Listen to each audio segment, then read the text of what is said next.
Okay.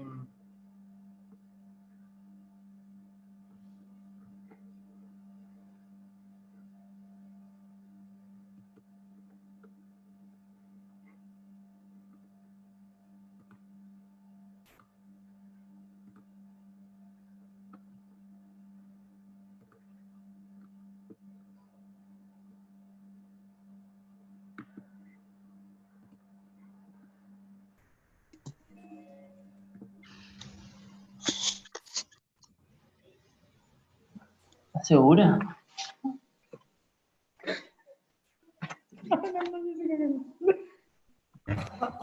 Bueno, arrancamos un poquito tarde por unos problemas técnicos.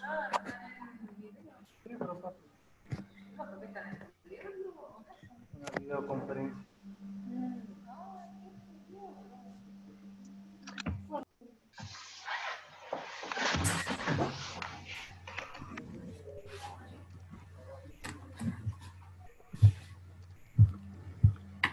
Bueno, vamos a dar inicio a la charla de hoy.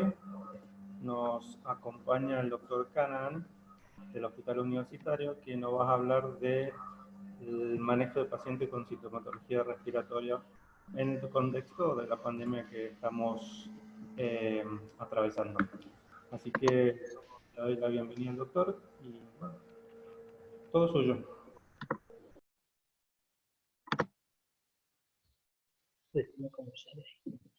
Hola, buenas noches. Vamos a tratar de hablar de algunos conceptos de COVID. Me imagino que la cantidad de información que hay es mucha, alguna de ellas contradictoria, pero vamos a tratar de atar algunos conceptos importantes y en especial para todas las personas que tengan que salir a terreno o que tengan que estar al frente de consultorios. Más o menos por lo que se habla desde el ministerio, si ocurre realmente una pandemia en los términos que se está sospechando, se cree que bueno, todos los médicos de todas las especialidades van a tener que salir a atender a estos tipos de casos. Vamos a empezar y vamos a compartir algunos conceptos sobre lo que me gustaría después charlar con ustedes. Bien.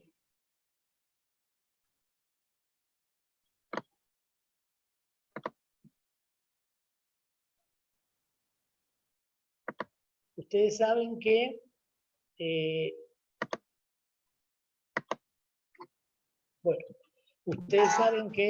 cuando empezamos todo esto, hace más o menos unos 3 meses, a ver un segundo por favor.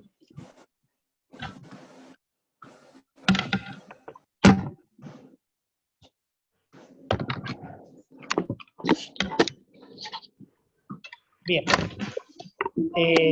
cuando empezamos con todo el problema de COVID, ustedes saben,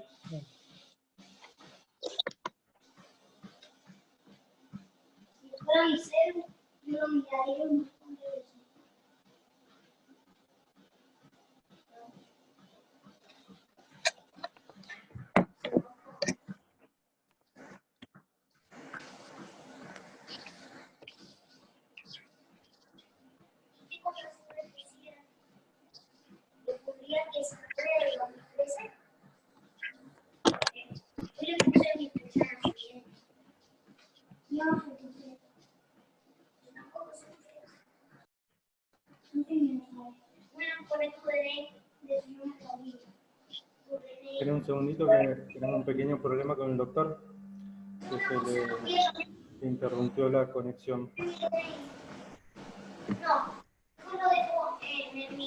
Vamos a hacer un fondo común para comprar una nueva compu del doctor. ¿Cuándo naciste? El 5 de noviembre de 2010. Tu contraseña 2010.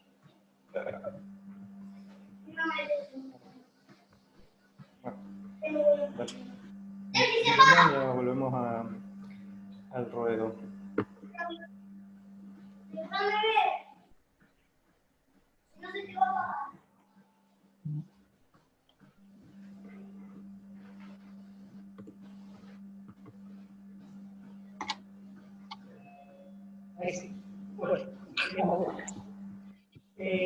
Vamos a empezar y vamos a compartir unas imágenes y vamos a ir charlando sobre esta pandemia que realmente vamos a tener la posibilidad o la desgracia de vivir, porque no existe mucha experiencia. Acuérdense que la última fue en el año 1918, cuando fue la gripe española, y bueno, datos de personas vivas en estos momentos de esa época tienen que tener más de 105 años, 103 años, y no nos pueden brindar ningún tipo de orientación. Bueno, coronavirus. Todos sabemos que a fines más o menos del 31 de diciembre del año pasado, 2019, la Organización Mundial de la Salud informa sobre una nueva enfermedad producida por un virus, que una enfermedad no conocida su etiología, dándose cuenta que era un virus, que era la familia de los coronaviridae, que son el coronavirus alfa y beta, que son las familias que se conocen. En realidad el primer caso que ocurre en China, esto es más o menos el 17 de noviembre, cuando un médico chino informa de que aparece o tiene pacientes con neumonía que no conocía su origen. Ya para fines de noviembre, la capacidad operativa sanitaria de China estaba siendo superada, cosa que no se sabía, creyendo que esto iba a poder ser dominado.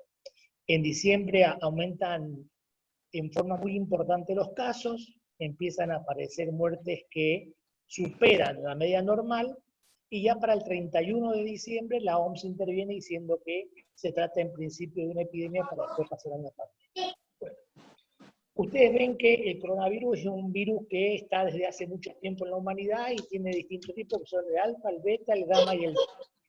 El alfa es el que produce generalmente patologías muy banales, que son gripes de muy baja importancia.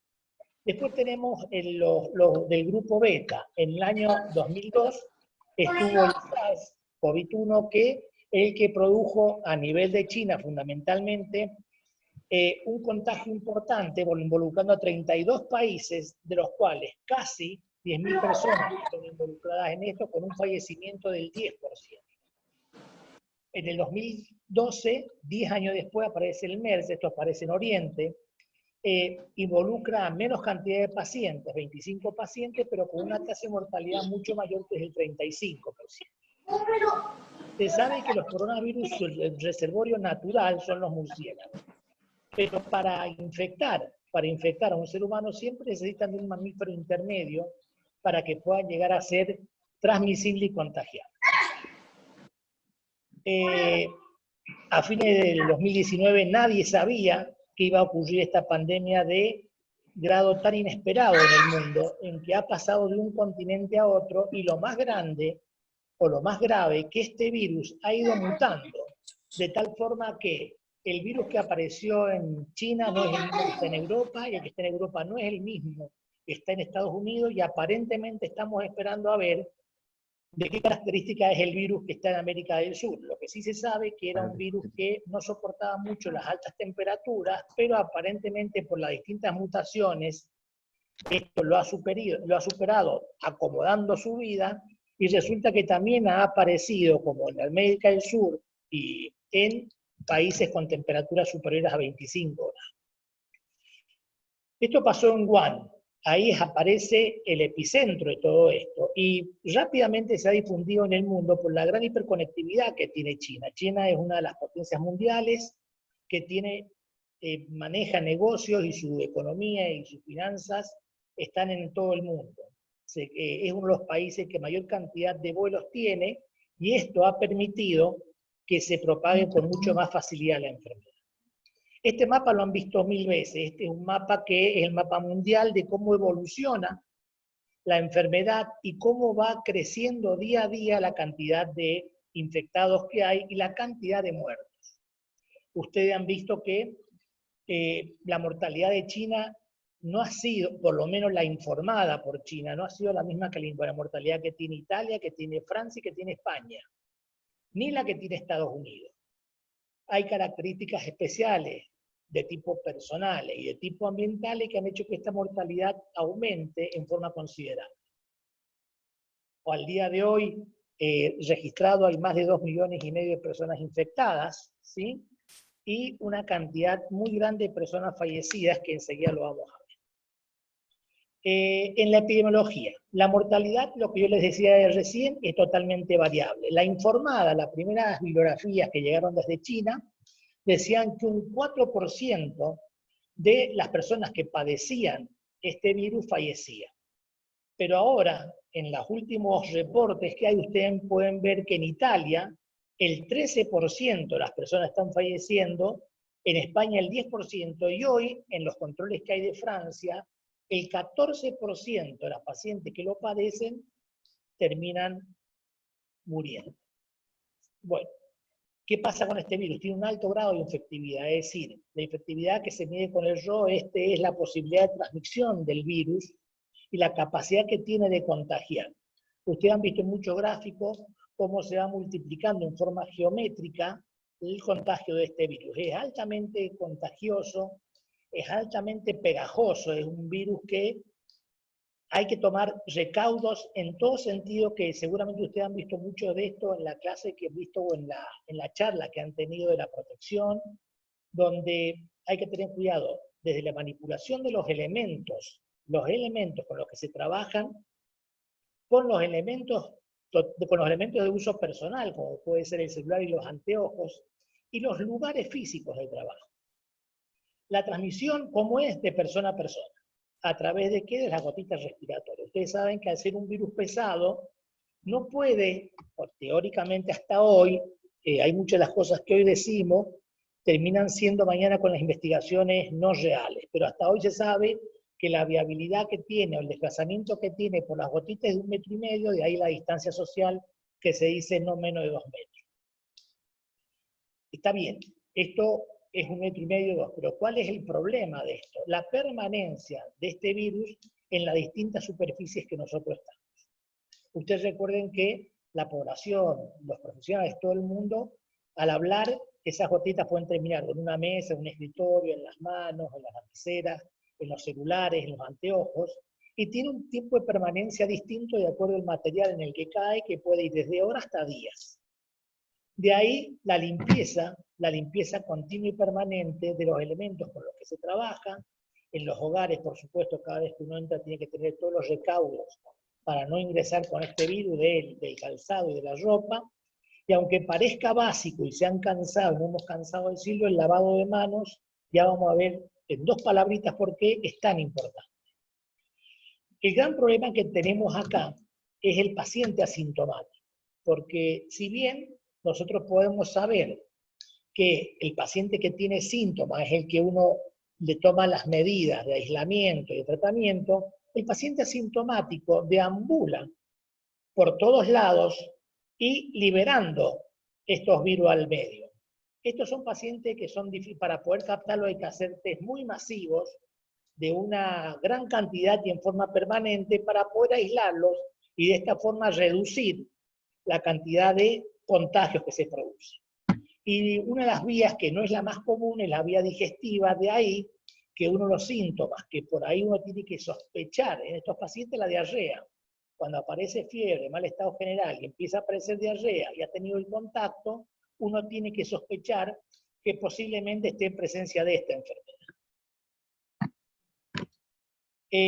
La patogenia, bueno, es un virus RNA, ya hemos dicho que tiene una gran capacidad de mutación y de acomodación al medio.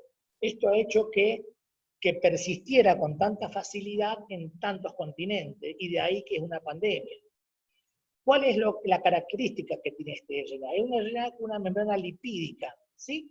Esta membrana lipídica es la que nos permite poder atacarlo simplemente con el agua y el jabón, porque al lavado de manos se hacen micropartículas que terminan perforando esta membrana lipídica, termina destruyendo, y con esto destruye el virus.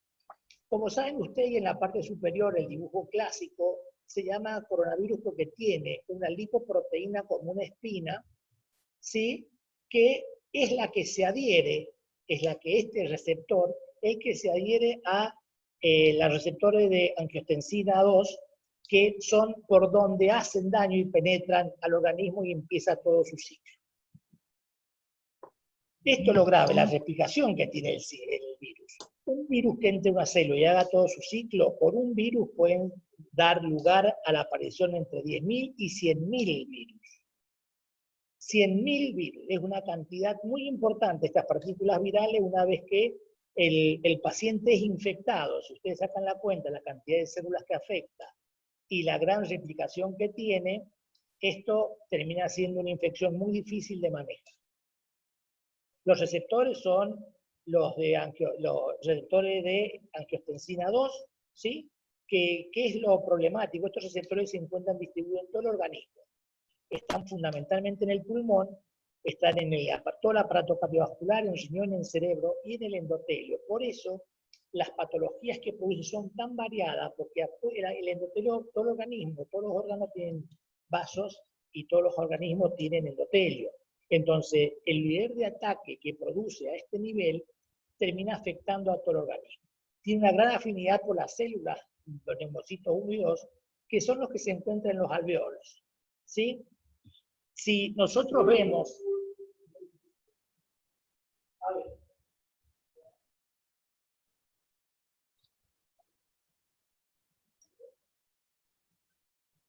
Si se alcanza, no sé si se alcanza a ver algo ahí. Bueno, a ver, ¿alcanzan a ver algo de ahí? Bueno, el alveolo terminal, ¿sí? Las células, los neumocitos, se encuentran bloqueando, tapizando todo lo que es el endotelio al final de lo que es el endotelio. Acá están los neumocitos 1 y los neumocitos 2, que tienen los ácidos receptores, donde el coronavirus lo toca.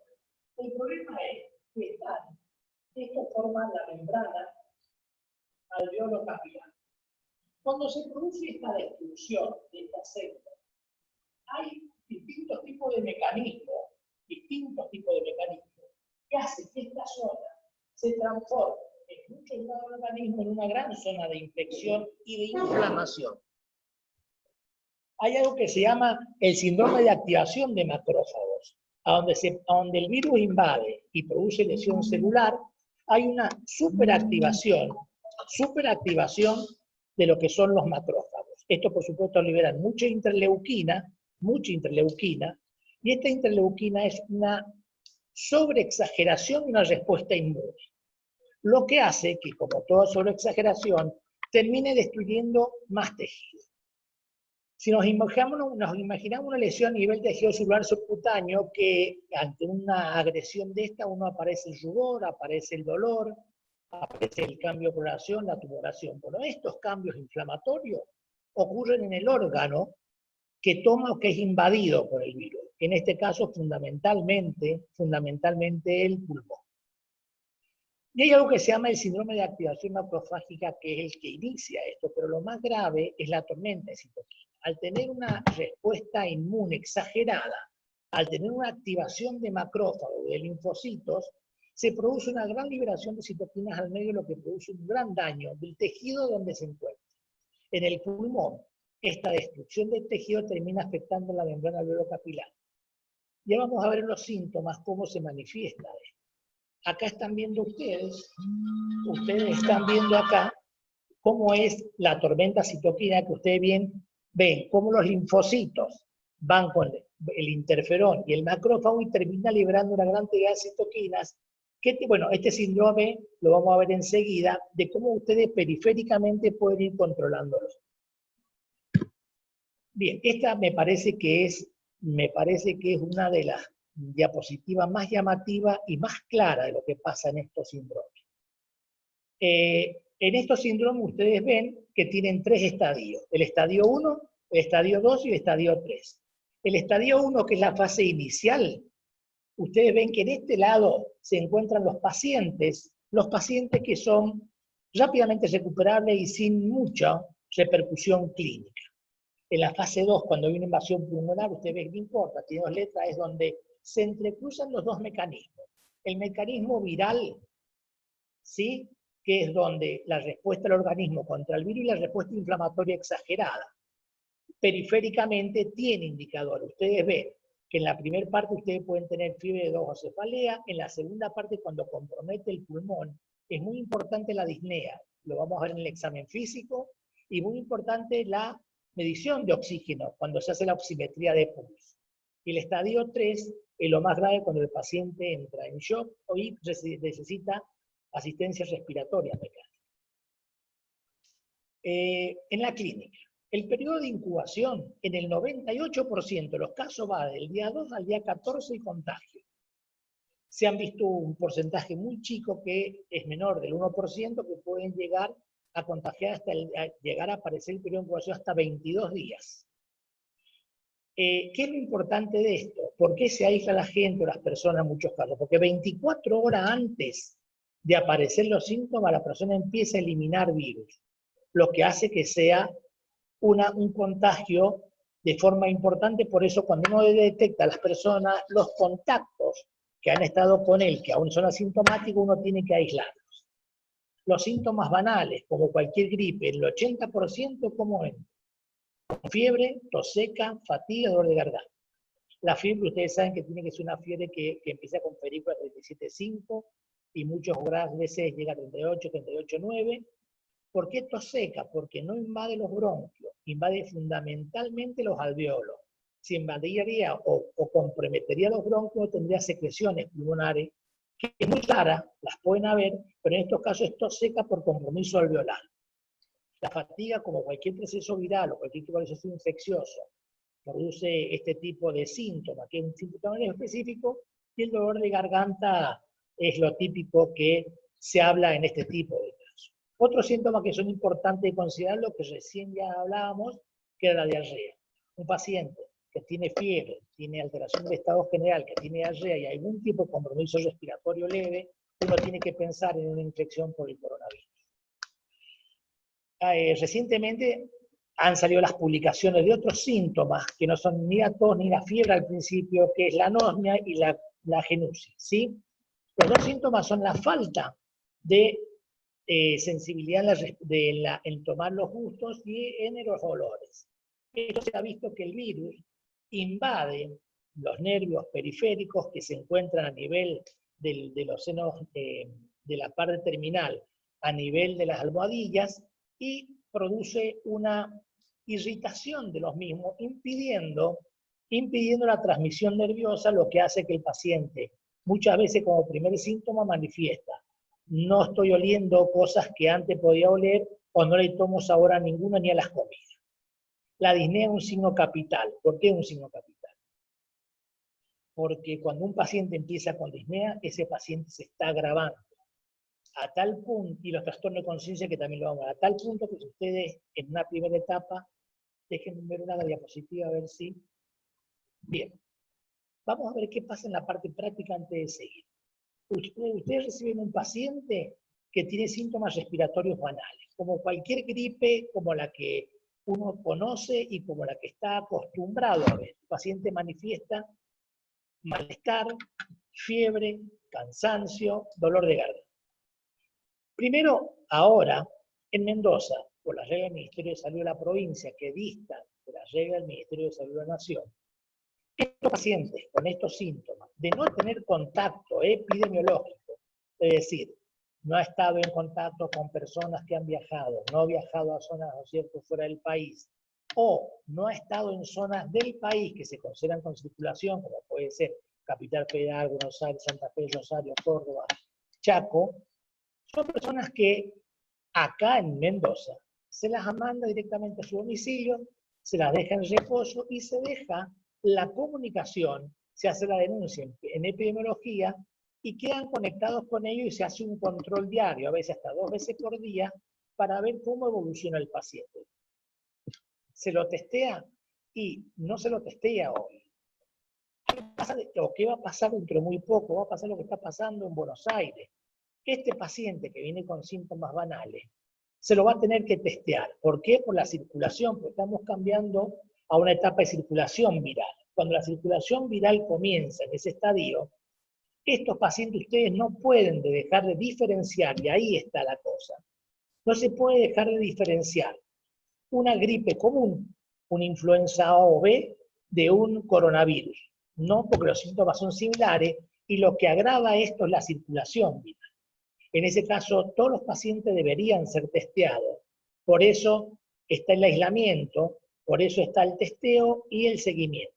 Bien, este paciente queda en su domicilio porque tenía síntomas leves. En el control se detecta que el paciente continúa con altas temperaturas, su estado general desmejora. ¿Qué es lo que desmejora? No tiene ganas de comer, le duele mucho más todo el organismo y aparece disnea, la falta o la dificultad respiratoria que ha ido en disminución y por ahí progresivamente. Ese paciente inmediatamente debe ser internado. Ya tiene que abandonar el aislamiento en su domicilio o donde se encuentre y debe ser internado. ¿Por qué debe ser internado? Porque este síntoma está indicando un agravamiento del estado clínico del paciente. Cuando uno está en la primera línea, hoy, ¿qué hace? Estamos dividiendo los pacientes todavía en respiratorios y probable COVID. El respiratorio, el que tiene todos los síntomas, como hemos dicho, y no tiene vínculo o contacto epidemiológico, y el COVID, aquel que tiene, contacto epidemiológico o tiene la posibilidad de, con sus antecedentes epidemiológicos, de poder padecer. Alteración o trastorno de conciencia. Cada vez más, mientras más avance el tiempo, cada vez se van conociendo más órganos comprometidos, más síndromes. También se está viendo en algunos casos, un último reporte que hubo la semana pasada, que en algunos casos está atravesando la barrera hematoencefálica y están apareciendo graves de hemorragias cerebrales o de infartos cerebrales producidos por la invasión viral por un lado y por los trastornos secundarios que produce este virus. La evolución. La evolución habitual de esto, el 80% cura. La habitual, la que se está viendo aparentemente cuando se inició en Wuhan. Nosotros estamos viendo ahora que en otros países que no es el 80%. El 15% presentan formas graves y el 5% fallece. Pero entre el 79 y el 80% es un estado gripal común, leve y que pasa. Esto es lo importante. Fíjense en cómo ha cambiado el promedio de edad.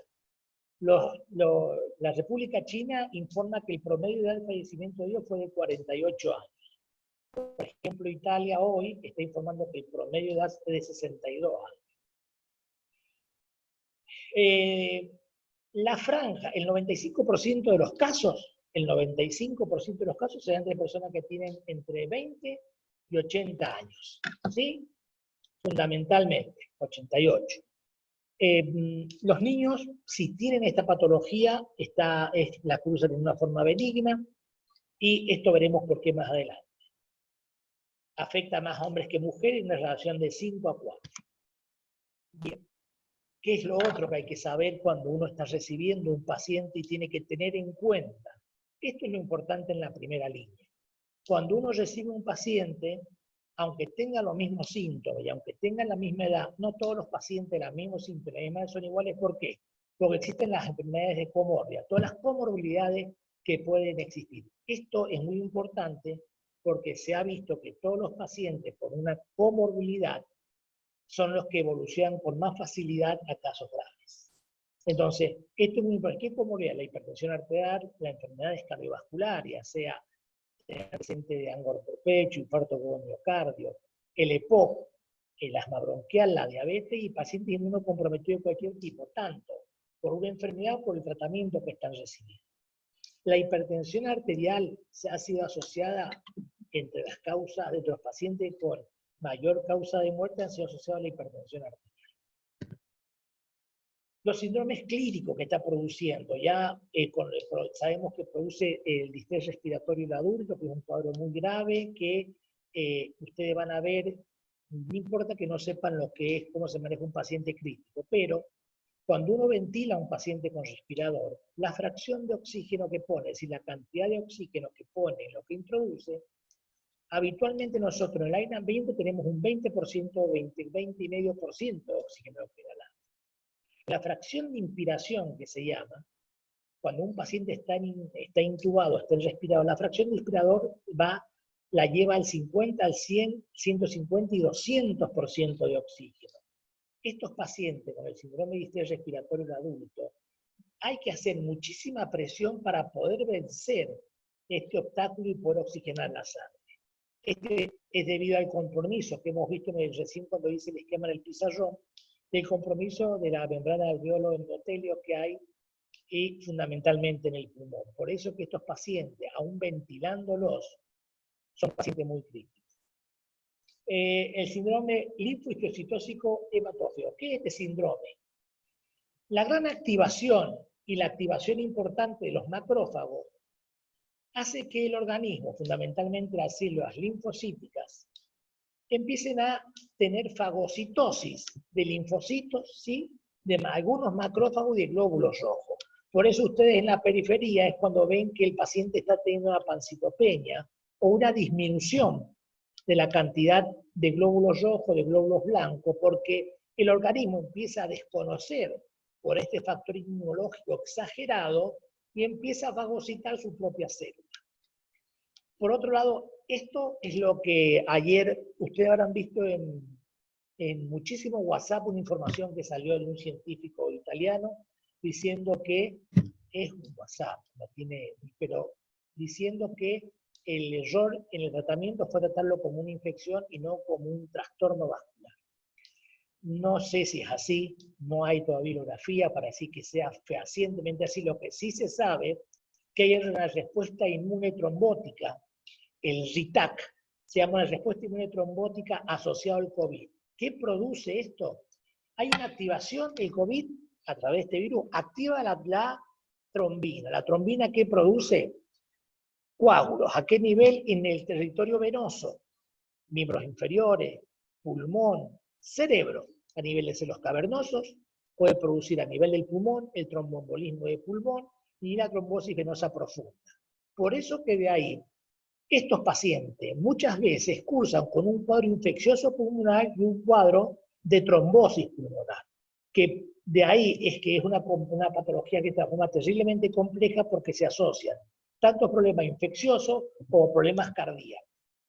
Afecta a las arterias cardíacas, claro, afecta a todo el sistema, porque hay una hipoxemia a nivel del pulmón que no puede oxigenar bien la sangre, y por otro lado, hay un daño a nivel del miocardio porque puede favorecer los procesos trombóticos.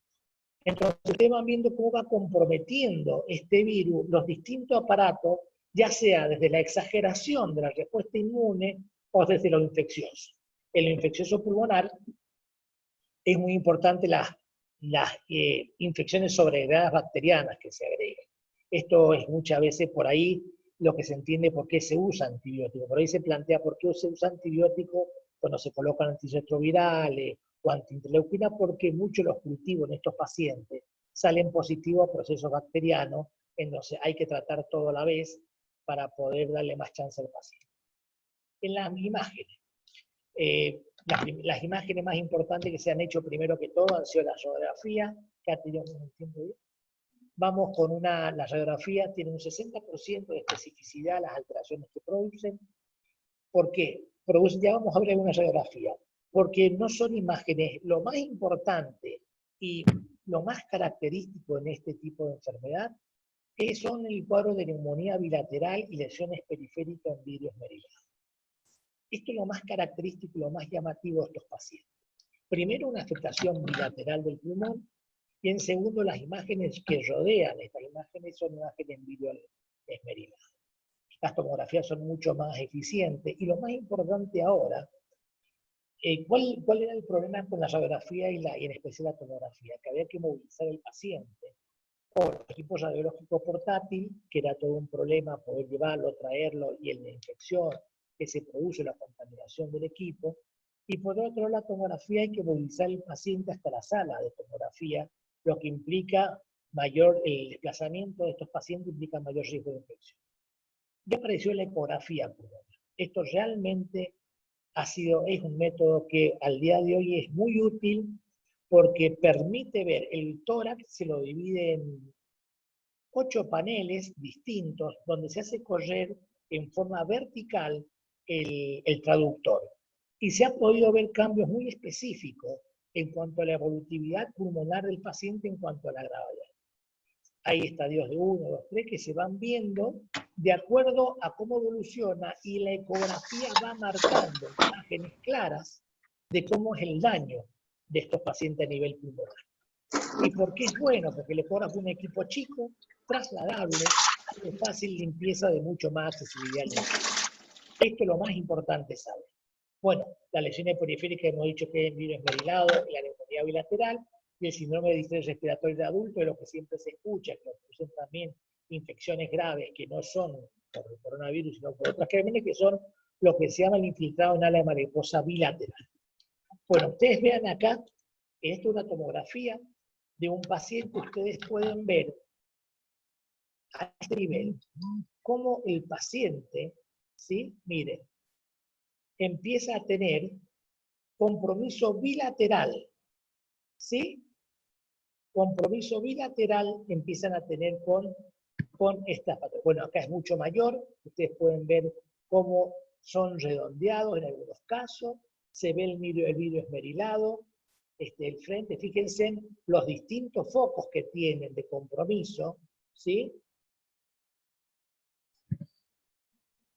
Este es otro parecido, pero en la parte, miren qué gran compromiso que tiene a nivel del lóbulo medio y del lóbulo superior del lado izquierdo. Se observan, esto es lo importante, que son cambios bilaterales, bueno, esta placa es muy fácil de darse cuenta de todos los cambios que tiene, esto puede ser un síndrome de estrés respiratorio, pero tiene muchísimos infiltrados a nivel pulmonar, este es un paciente seguramente altamente comprometido y que tiene que estar en asistencia respiratoria mecánica. Yo quiero recalcar esto porque creo que es lo más importante cuando se brindan tantos datos, se habla de tanta bibliografía. Yo creo que hoy hay que saber que no todo el mundo hace medicina crítica, que el mayor porcentaje de los médicos estamos al frente de los que hacemos la consulta externa o en las guardias, estamos al frente de estos consultorios, y lo que hay que rápidamente saber diferenciar qué es lo grave, qué es lo no grave y qué es lo que se debe hacer. En una guardia es muy importante, en un consultorio de COVID, en un consultorio respiratorio, recordar siempre la fiebre, recordar el estado general, recordar la evolución del paciente, recordar los contactos, tomar la temperatura y la oximetría de pulso. La oximetría de pulso es un paciente que viene con fiebre, combine mal estado general y con una oximetría de pulso que tiene de 92, 93, menos que eso, un paciente que debe ser internado porque ya empieza a haber un compromiso en el intercambio gaseoso a nivel pulmonar. ¿Qué pasa después? Bueno, ya veremos. En los niveles de internación, yo creo que sí es cierto que los especialistas van a tener que salir a hacer atención en primera línea. Yo creo que con saber esto, saber cuál es el paciente que se debe internar y cuál no, ya se ha hecho mucho por el paciente. El compromiso del médico debe ser, en esta primera instancia, saber diferenciar qué es lo que puede enviar a su casa y qué es lo que no debe enviar a su casa. Y estas cosas son importantes saber. La oximetría de pulso, que es un método muy sencillo, es de gran valor. Ver al paciente y ver el estado general de él, ver la temperatura y ver la evolución. Si el paciente no ha tenido contacto con ningún centro asistencial y le dice que él vino desmejorando en los últimos días, que él ha empeorado, que su fiebre no ha bajado, al contrario, que se siente mucho peor y que respira mal, no hace falta mucho pensar que ese paciente debe ser internado. Esto es lo más importante. ¿Qué pasa después en la línea de internación? Es toda otra historia y es todo el segundo nivel de especialidad que se tiene que acercar. Pero si en la primera línea hay que estar muy atento a esto. El pico viral se produce generalmente del segundo al séptimo día. Por eso ustedes saben que se hace un hisopado nasofaringio, pero al séptimo día, muchas veces este hisopado da negativo, pero al séptimo día ya hay que hacer un aspirado bronquial para sacar las secreciones directamente donde los puede dar positivo. ¿Qué es lo importante? ¿Por qué el paciente cuando sale de alta no se lo manda a su casa si clínicamente se ha mejorado? Y ustedes han visto que en Mendoza y en muchos lugares han aparecido lugares de internación que son más que de media estancia, son de internación de cuidados, que está de alta médica, el paciente se siente mejor, no tiene fiebre, no tiene disnea, pero no se puede ir a su domicilio y continuar en aislamiento, porque se sabe que entre 7 y 14 días posterior a la mejoría del paciente, el paciente sigue eliminando virus, sigue contagiando. Entonces debe ser enviado a aislamiento posterior del alta, donde se le deben, es decir, y el paciente para ser dado de alta no tiene que tener fibra 72 horas, tiene que sentirse mejor, tiene que manejar todos sus parámetros bioquímicos mejorados, y se manda a estos lugares de estancia o de aislamiento intermedio, que son, porque son posteriores a alta hospitalaria, previo al alta definitiva. Van desde 7 a 14, 15 días, y hay que hacer los controles con PCR, deben ser 2 PCR negativos para poder enviarlo a su casa. Bien. Este cuadro va variando permanentemente, el porcentaje de mortalidad va variando porque, bueno, la mortalidad, lo importante es saber que la mortalidad, mientras mayor edad tenga el paciente, mayor riesgo sufre su vida cuando se compromete más, porque mientras más grande, acá vemos que la mortalidad en las personas mayores de 80 años puede llegar a ser hasta el 16%, mientras que si tienen 50, 60 años la mortalidad es mucho menor, del 2 y al 4%. Bueno, estos son los marcadores que hay que tener en cuenta. ¿Por qué estos marcadores? El estado ácido-base, ustedes saben que nos indica el nivel de oxigenación del paciente y el intercambio gaseoso. Hemograma completo con recuento de plaquetas relacionando el linfocito neutrófilo. Esto lo vimos recién. Cuando se activa el síndrome macrófago del organismo, en el síndrome linfohistocitario, que empieza a no reconocer sus células flora y fagocitar sus propias células sanguíneas, esto nos sirve para ver el nivel del paciente, el nivel que tiene en cuanto a glóbulos rojos, glóbulos blancos y plaqueta, y para ver si está disminuyendo esto porque el síndrome está avanzando. La glucemia es un síntoma base, el perfil renal siempre se pide para ver si esta no es una patología que compromete tanto al riñón. El MERS es una patología que comprometía mucho más al riñón que el SARS, mucho más al riñón. Por eso es un perfil más. El dímero D y el fibrinógeno, sí. Cuando dijimos los procesos de trombosis y embolismo pulmonar, se activa el sistema de fibrina, entonces periféricamente ustedes pueden tener producto de oración fibrinógeno y el dímero D, que esto nos está diciendo el daño de compromiso que hay pulmonar y la posible tromboembolismo pulmonar. Mientras más ascienda, mayor es el daño. La troponina ultrasensible, una hormona que se da a nivel miocárdico y se da especialmente cuando el miocárdico está sufriendo. Se libera y mientras más altos sean sus niveles, mayor son el compromiso que hay. La ferritina. La ferritina es el signo que se produce con este síndrome de linfofagocitosis porque se libera glóbulos rojos y los macrófagos empiezan a estar cargados de hierro. Entonces, y no solamente los macrófagos, sino que se libera mucho hierro en la periferia. La elevación del hierro está diciendo que es otro signo de mal pronóstico. La PCR, que esta es la proteína C reactiva, los niveles de interleuquina, no sé, la CPK y la LDH para ver qué más inespecífica el daño pulmonar, la CPK también es inespecífica para el miocardio, pero también se usa. Bueno, hepatograma completo para ver si hay compromiso del hígado y ácido láctico fundamentalmente para ver el sufrimiento de los tejidos. Como dijimos recién, el pronóstico del 80% de los pacientes es leve, el 15% moderado, el 5% severo.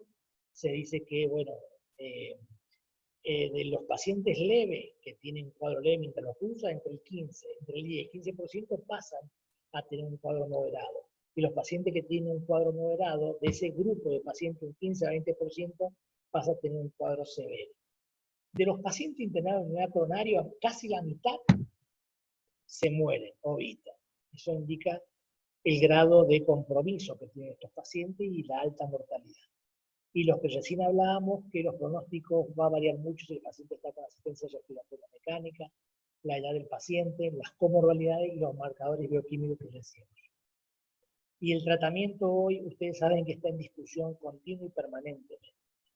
¿Por qué? Porque salen de acuerdo, uno trata de acuerdo a la enfermedad y de acuerdo al origen, entonces se trata a veces infeccioso, a veces se le da más auge a lo que es inmunológico, y por ahí, como se está haciendo, se está tratando todo a la vez para tratar de tener la mejor sobrevida. La hidroxicloroquina es una sustancia que ustedes saben que se usa muy vieja, sirve como antiinflamatorio y también permite que el virus no entre tanto a la célula.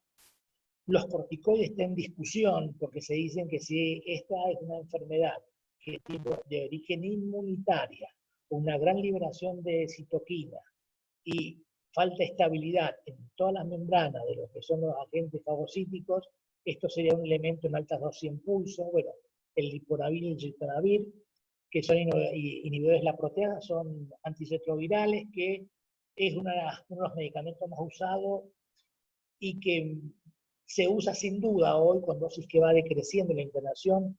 El remdesivir, este es el medicamento que hoy se le está dando mayor auge. Usted sabe que es una antipolimerasa, se cree que en los últimos estudios, los últimos más recientes, hasta la semana pasada, dicen que han tenido mucho mejor éxito y mucho mejor resultado de sobrevida. Bueno, el tocilizumab, ustedes saben que son todos estos mecanismos son para frenar el proceso inmunológico más que infeccioso. Y otra cosa que se está discutiendo mucho es el suero de pacientes recuperados. La inyección o la transfusión del suero de pacientes recuperados, ya que tiene anticuerpos. Recuerden que otra forma de poder dosar que un paciente lo tuvo o no es la medición de anticuerpos de IgM, que aparece en los primeros 7 días y a partir de 7 días ya empieza a aparecer la IgM. Dos cositas para insistir: el lavado de manos es fundamental, destruye este bicho maldito, lo mata, por eso el lavado de manos es fundamental, y el bien lavado de manos y enseñarle especialmente a los chicos esto. La vestimenta, todos los que hagan consultorio, y esto es fundamental, de pacientes respiratorios COVID deben entrar protegidos. ¿Y qué se llama la protección? Yo creo que esto lo han visto en la charla de hace unos días, las gafas, tienen que tener el barbijo, deben tener la bata y deben tener los guantes. Y si se pueden poner botas, esto es fundamental. Uno por ahí menosprecia estas cosas, pero recuerden que la población asistencial, sanitaria, está siendo muy afectada en esto. Hay colegas muertos, personal de enfermería, técnicos, entonces yo creo que uno tiene que tomar todos los recaudos porque es más útil estando acá que no. Bueno, esto es todo lo que les puedo decir. Si quieren hacer alguna consulta, les agradezco la atención. Bueno, abrimos los canales para que quieran hacer consulta con el doctor.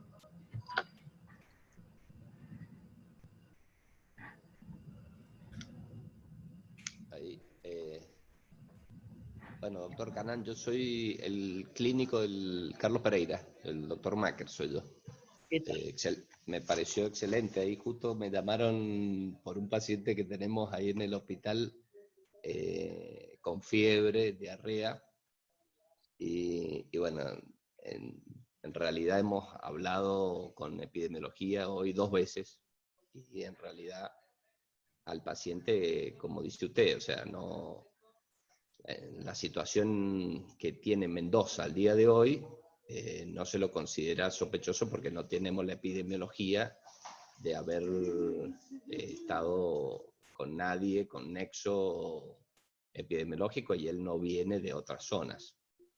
Pero bueno, nuestra duda es, y nuestro miedo en el hospital, es que cuándo va a aparecer uno que nos va a contagiar al resto. Entonces...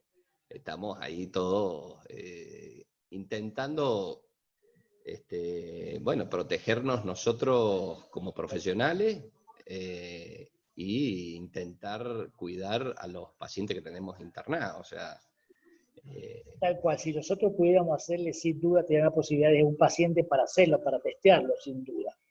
Va a faltar muy poco para que en Mendoza se tomen las medidas que está tomando en Buenos Aires. Es un paciente para testear y lo ideal sería testearlo, pero como no hay circulación todavía de virus local, están haciendo lo que están haciendo ustedes. claro, por ahora lo que nos han dicho es un muchacho de 21 años que, bueno, lleva 2 meses internado allá dentro del hospital. Ayer hizo por primera vez fiebre de 39 grados y diarrea. Hoy la vuelve a repetir. Entonces, bueno, el criterio es que por ahora es una gastroenteritis. Porque le falta el nexo epidemiológico. Claro, y si no desatura, tenemos que tratarla así, o salvo que deteriore su estado general, que bueno, que tenemos que trasladarlo como cualquier otro paciente nuestro, ¿no? Así es. Bueno, eso por este lado. Después, no sé, yo justo me llamaron ahí de la guardia, me llamaban por eso. No sé si ha podido aclarar un poquitito, porque yo lo calcé justo con el tema de la vestimenta del consultorio de COVID respiratorio. Sí. Nuestro hospital en sí, ahí el Carlos Pereira y por ahí el Sauce, en realidad tenemos consultorios que, bueno, si bien no tenemos el contacto con algún sospechoso que venga con tos ni síntomas respiratorios, tenemos el miedo de que venga un asintomático a contagiarnos. ¿Ah? Entonces, bueno. Es que esto tiene que ser una decisión del hospital. Nosotros acá en el hospital, al principio, querían que los pacientes no respiratorios no salgamos con toda la vestimenta. Hoy nosotros hemos logrado que todo paciente respiratorio que ingrese al hospital sea atendido, es decir, con todos los elementos de protección. Yo hoy estoy repartiendo, mejor dicho, logramos que cada médico tenga su máscara, sus antipallas y sus barbijos propios, y la ropa, el resto la pueden hospital. Pero hoy, todo paciente respiratorio, esto hay que hablarlo con el hospital, uno debe entrar vestido. No importa que después no sea nada, que sea una amigdalitis, pero si no es una amigdalitis, hemos metido mal la pasta. Sí, a ver, acá en el caso nuestro, en realidad, al respiratorio lo sacamos del hospital, no está en contacto con casi ninguno. Por ahí, un poco la pregunta es si estamos haciendo bien, porque nosotros, utilizando adecuadamente, digamos, o racionalmente, los equipos de protección personal, en el hospital, bueno, nos hemos equipado con barbijos, están las máscaras estas, digamos, la que va para adelante, ¿no? Sí. Y bueno, entonces, y bueno, después, qué sé yo, tener un rociador de lavandina, de estas diluida, o alcohol en gel en consultorios que no tengan acceso rápido a un baño para lavarse las manos con agua y jabón.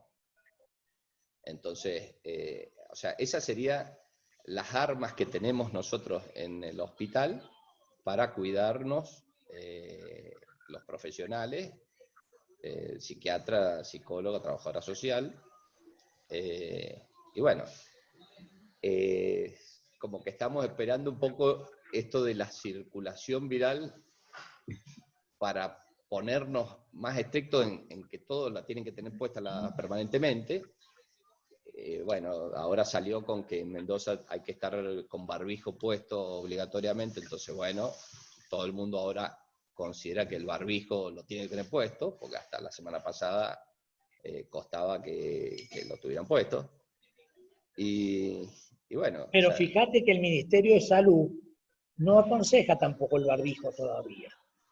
Esto va, lo que se hablaba la semana pasada, que el gobierno de la provincia indica el uso barbijo, cuando el Ministerio de Salud todavía no lo estaba indicando. Es decir, por eso que hay normas que yo creo que se van a ir clarificando o unificando con el agravio, es decir, con el paso de los días, si la situación se agrava. Que evidentemente todo da como para que se agrave. Esto es la historia. Bueno, pero ahí era, o sea, era para contarle eso. O sea, en cierta forma nosotros en el hospital nos estamos protegiendo de esa forma. ¿Está o sea, bien? Sí, está bien. La distancia de 1,5 metros del escritorio, el rociador para el escritorio, y bueno, y hacer el triage antes que ingresen a las salas de espera, todo eso. Es fundamental el triage, sí, es lo que hay que hacer, y sin duda que nosotros tenemos que protegernos en esta historia. Sin duda, pues somos los que estamos más expuestos.